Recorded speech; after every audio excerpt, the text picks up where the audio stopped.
gente vai tratar é uma recessão gengival profunda na região mandibular, tá? E esse trabalho, ele é muito legal porque ele descreve, tá?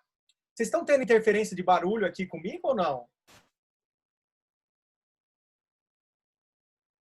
Não, né? Legal. Então, o que ele faz? Ele não só apresenta os resultados dessa pesquisa, mas ele também descreve o passo a passo da técnica cirúrgica que ele utilizou para poder chegar nos resultados que ele chegou, tá? Então, descrevendo um pouco mais o artigo. E aí eu gostaria que quando vocês, tá, fossem encarar a apresentação de vocês e eu mandasse o artigo, que fosse alguma coisa próxima a isso. Que vocês conseguissem entender, tá, o artigo e, ao mesmo tempo, colocar nesse template que a gente vai mandar as características desse artigo. Eu vou dar para vocês se adaptarem, tá? Eu acho que tem alguém com o microfone aberto, tá? Eu estou tentando desligar aqui, mas eu acho que tem alguém com o microfone aberto.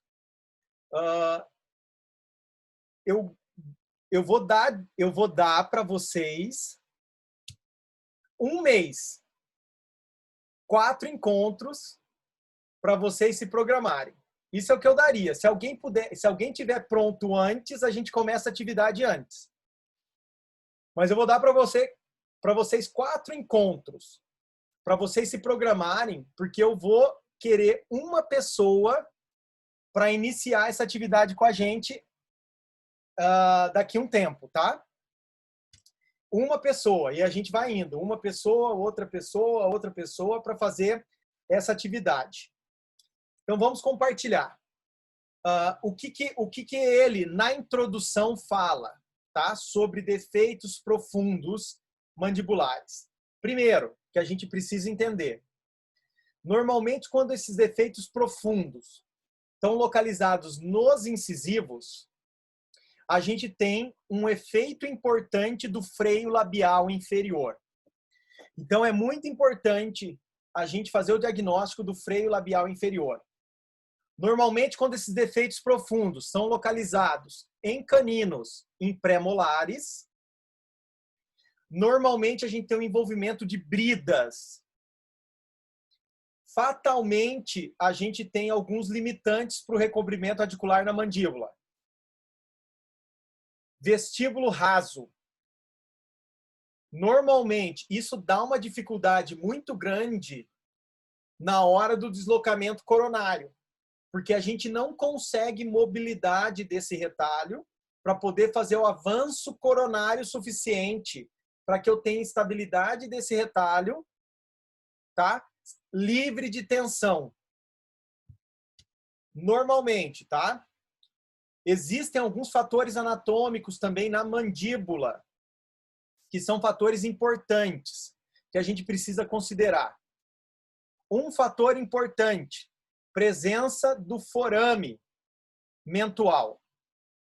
Principalmente quando a minha recessão ela estiver localizada em caninos e pré-molares. Aí,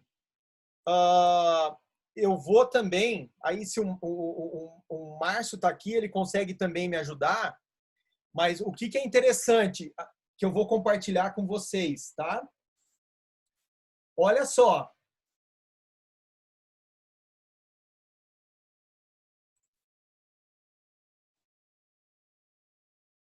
Olha só que interessante, tá?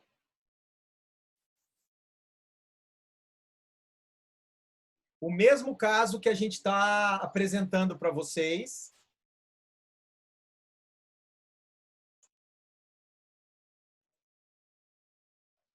Vou pedir um pouco de paciência, que eu estou abrindo de novo o Codagnósticos, tá? Agora, a Flávia, ó, eu vou abrir o STL, eu vou abrir o Daikon da Flávia na mandíbula e vou abrir eu vou abrir o STL da mandíbula. Olha que legal! Na reconstrução tridimensional, tá? Que a gente vai poder avaliar. Nessas regiões de pré-molares e canino, aonde a gente tem o efeito importante do forame mentual, olha que legal a ferramenta de diagnóstico. Normalmente falar o forame mentual ele está localizado entre os prés. Do lado direito, ele está localizado na região do segundo pré. E olha a região do lado esquerdo, ó, também do segundo pré. Aqui, o Márcio, depois, ele vai ter uma aula específica nossa com o Márcio, tá? O Márcio vai participar do nosso grupo de estudo um dia para falar de digital.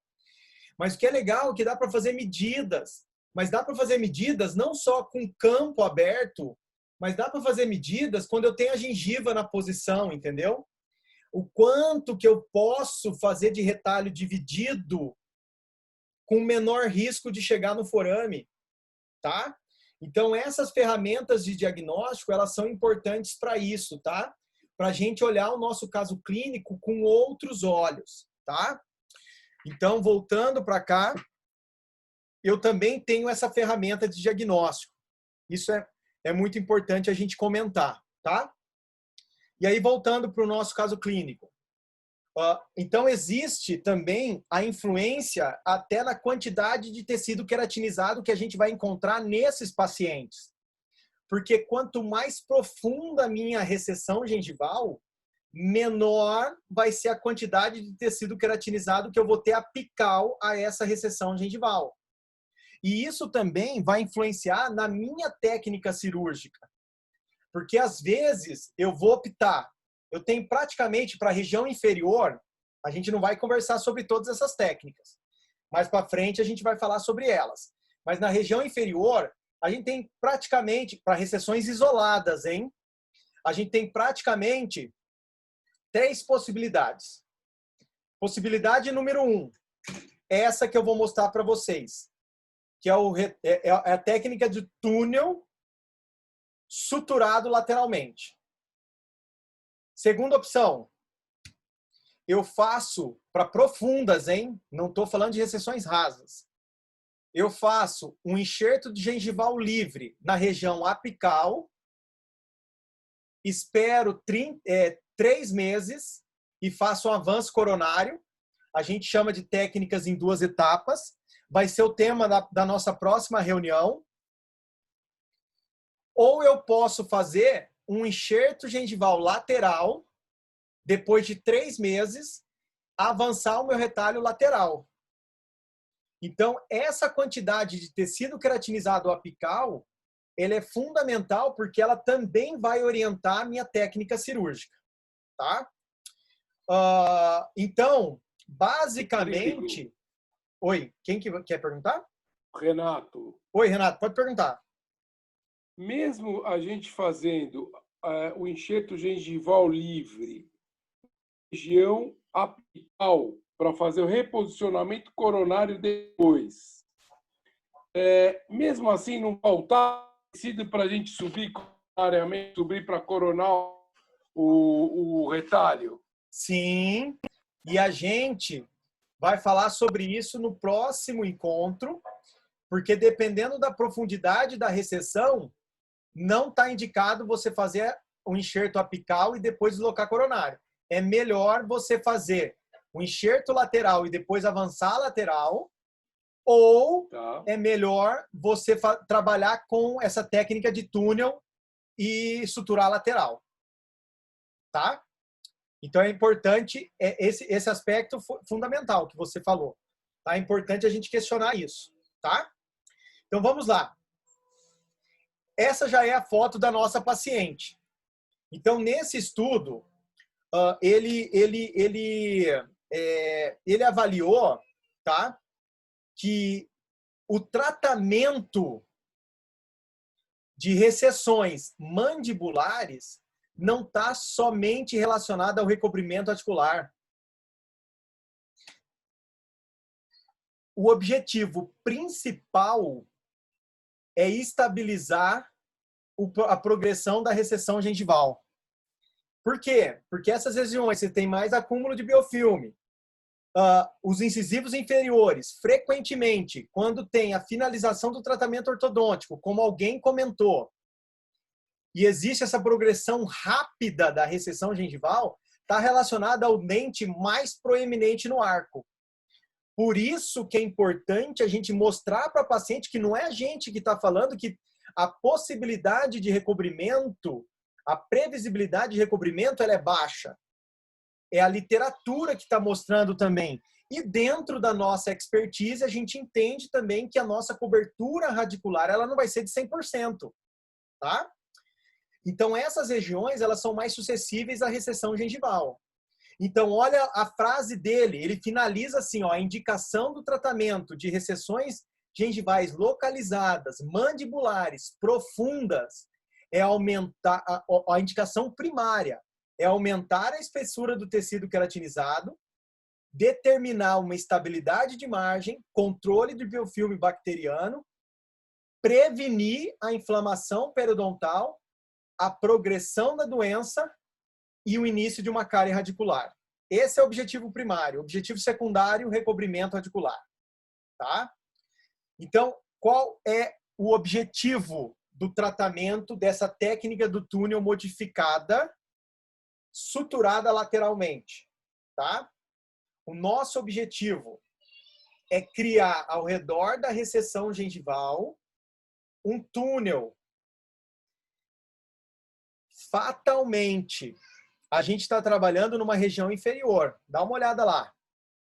Esse biotipo é fino, esse biotipo é espesso, ou esse biotipo é finíssimo? Finíssimo. Finíssimo, tá? Então, é muito importante, na hora que a gente for selecionar o nosso instrumental, que a gente faça realmente uma boa seleção, tá? O que seria uma boa seleção? Eu vou trabalhar, aí o ideal é que eu trabalhe com uma microlâmina ou uma lâmina 15C boa, que eu tenha uma ponta, tá, ativa bem fina. Porque normalmente as exceções mandibulares, nos incisivos, a gente tem um arco fechado, um arco marginal fechado. Se eu trabalho com uma lâmina 15C, ou se eu trabalho com uma lâmina 15, e ela for de grande calibre, porque a gente sabe que tem marcas boas de lâminas e tem marcas que não são tão boas. Tem marca que segue um padrão e tem marca que não segue o padrão. Então, o ideal, o que é? A gente trabalhar com uma lâmina que seja compatível com esse arco. Então, ele indica trabalhar com microlâmina ou com uma lâmina 15C bem delicada. A gente vai começar a criar um envelope. Criando esse envelope, aí nas regiões mais apicais, a gente vai entrar com o tunelizador. E o tunelizador, o objetivo é você fazer a tunelização na região apical e nas regiões laterais. E essa tunelização, ela está linkada, ou seja, tem muita gente que pergunta para mim, Rodrigo, mas qual que é a extensão da minha tunelização para que eu tenha uma boa mobilidade do retalho? Depende. Depende do comprimento da sua recessão gengival e depende da sua largura. Então, a minha extensão horizontal da minha tunelização, ela vai ter que permitir, tá, eu ter uma mobilidade desse retalho para que eu possa suturar a margem gengival. Que o objetivo final é a gente aproximar as margens da recessão e fazer a sutura sob a superfície da raiz. Tá? Então, eu preciso ter uma extensão horizontal que me permita aproximar os bordos. Uma segunda extensão de tunelização é para a região apical e lateral na região apical. Isso precisa permitir com que eu tenha também mobilidade do retalho no sentido coronário. Apesar que não é o nosso objetivo principal deslocar esse retalho coronário, mas a gente tem que ter mobilidade, porque essa sutura ela vai proporcionar uma melhor estabilidade do conjunto enxerto-retalho e que permita você diminuir a tensão da musculatura. Então, a tunelização ela tem que ser no sentido horizontal e ela tem que ser no sentido apical. Normalmente eu trabalho para regiões inferiores, recessões localizadas, profundas, pelo menos 2 dentes laterais. Região em termos de profundidade, pode soltar. Até você perceber que seu retalho tem um pouco de mobilidade no sentido coronário. Pode soltar, pode soltar. E aí é um mix. Um mix do quê? Um mix que você vai variar microlâmina com tunelizador. Porque o tunelizador proporciona um retalho dilacerado. Ah, Rodrigo, com tunelizador você faz o retalho total ou dividido? Na verdade, você dilacera o retalho. Porque o tunelizador ele foi desenhado para fazer um retalho total, mas ele tem corte também para fazer um retalho dividido. Mas todos concordam comigo que um tunelizador não tem mesmo efeito de uma microlâmina. Então, a gente vai fazendo um mix de retalho em espessura parcial e retalho de espessura total. Microlâmina e o tunelizador, tá? Para esse artigo específico do Scullion, foram 24 pacientes que ele selecionou, a maioria mulheres, 21 mulheres, tá? Uma média de idade de 25 anos, foram 19 incisivos centrais que ele tratou e 5 caninos. A maioria era classe 1, classe 2 e classe 3. A gente tinha 10 pacientes classe 2, 10 pacientes classe 3 e 4 pacientes classe 1. Ou seja, em termos de número de defeitos, ele tratou menos classe 1 comparado com classe 2 e classe 3 de Miller. Tudo bem? Até aí? Todos entenderam, né? Legal. Próximo passo. Aí tá o catch, hein, gente? Ó, eu acho que essa foto a primeira foto da esquerda para a direita, aí tá o catch. Não adianta só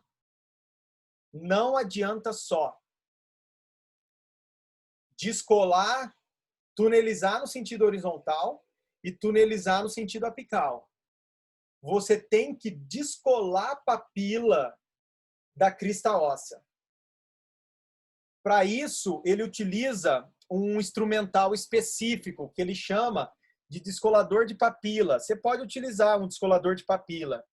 Eu, Rodrigo, gosto de utilizar curetas Mini 5, curetas de Grace Mini 5. O que eu faço? Ó?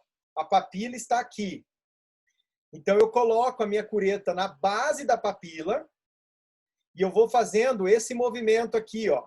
Batendo num dente, batendo no outro. Batendo na raiz, batendo no outro. Indo em direção para a palatina, em profundidade, para a lingual.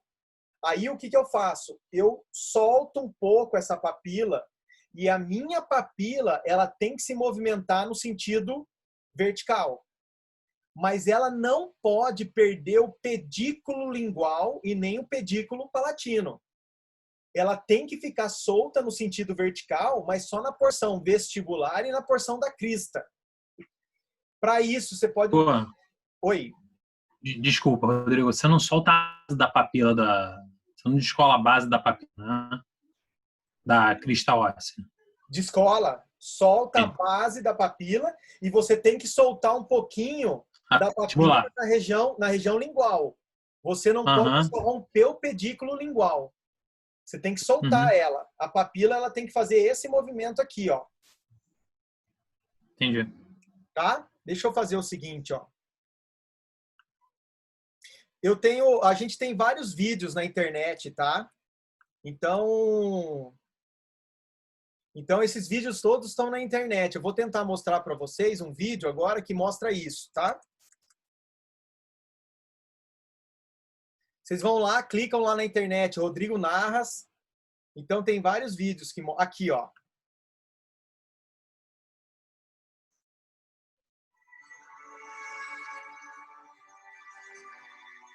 Eu não vou mostrar passo a passo, tá? Que não é o foco. Deixa eu ver se aqui a gente... Ó. Olha lá a papila.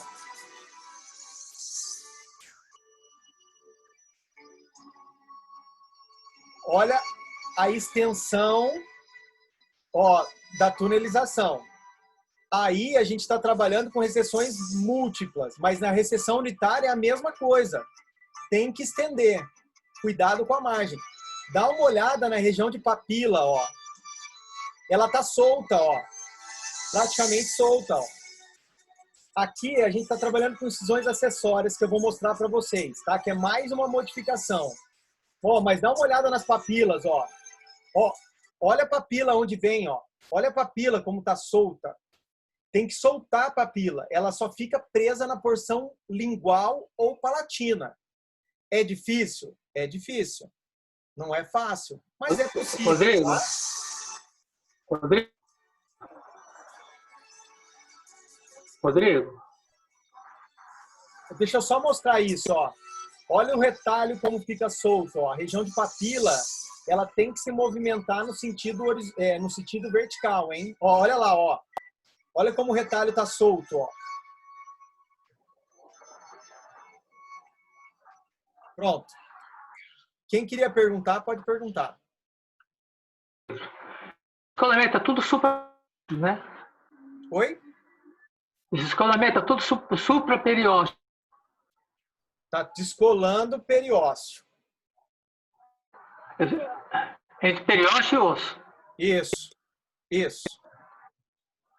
Não, tá ok. E qual é esse instrumento que você usou? Esse é o tunelizador. Tá? Eu vou pedir para a Sabrina mandar no nosso grupo também os tunelizadores. Depois eu apresento para vocês os tunelizadores, tá bom? Ok, obrigado. Então, assim, ó, depois que eu soltei, que eu criei a bolsa, tá? Agora, olha lá, olha as papilas. Olha até onde as papilas. É a segunda figura da de esquerda para a direita. As papilas têm que estar soltas. Aí eu tenho que ter a capacidade de fechar a região da recessão gengival com livre, tá? Com livre tensão, tá? Livre tensão. Próximo passo, vou lá no palato, colho o conjuntivo. A gente vai falar especificamente desse conjuntivo depois, tá? Em um outro dia. E aí, qual que é o nosso objetivo? Suturar esse conjuntivo nas extremidades, fazer a sutura, estabilizar a sutura das margens da recessão e, ao mesmo tempo, trabalhar com suspensórias, tá? Com suspensórias para travar o retalho e o enxerto ao redor dos dentes, tá? Basicamente é isso. Então, ó, para recessões unitárias, ele pontua que é uma técnica cirúrgica onde a morbidade é baixa, é relativo, depende muito da mão de cada um. É uma técnica que produz menos complicação, sangramento, infecções, abscessos pós-operatórios, tá? E o que é legal de resultado que ele teve, tá? Das 24 cirurgias, 14 ele não conseguiu fechar totalmente as bordas da recessão gengival. Ou seja, o enxerto tecido conjuntivo ele ficou exposto um pouco, tá? Mas mesmo esse enxerto exposto, se você trabalhar bem na mobilidade e trabalhar bem na fixação do enxerto, você não tem necrose, ele não observou nenhuma necrose desse enxerto, tá? Então aqui, ó, aqui a gente tem do lado direito a recessão tratada de um canino, tá? De um incisivo central, o início e o final do incisivo central. Ele fez esses resultados de 12 meses de acompanhamento. Recobrimento radicular completo dos 24 defeitos, ele conseguiu o recobrimento radicular completo de 17 defeitos, ou seja, 70% de recobrimento radicular. E o que é interessante, tá? dessas 7 recessões gengivais remanescentes, tá? Teoricamente, de 80% a 90%, ó, deixa eu mostrar para vocês aqui, ó. Aqui, ó. Tá vendo que tem aqui, ó, ele conseguiu, ó, 24 casos, 17 ele conseguiu o recobrimento radicular completo. 17 para 24 são 7 recessões. Dessas 7 que não tiveram recobrimento radicular completo, 6 casos tiveram recobrimento de até 90% da raiz. Ou seja, mesmo assim, a taxa de recobrimento foi alta, tá? E uma recessão gengival teve uma taxa de recobrimento radicular de 79%, tá? De todos Rodrigo, os casos... ele chega a comentar sobre outros fatores preditores desses 24 casos? Por exemplo, localizar... preditores que podem diminuir. Comentou. Isso foi na discussão. Sim, sim. Na discussão. Tá. Uhum. Tá? Então, ó, o que a gente pode observar em termos de resultado, tá?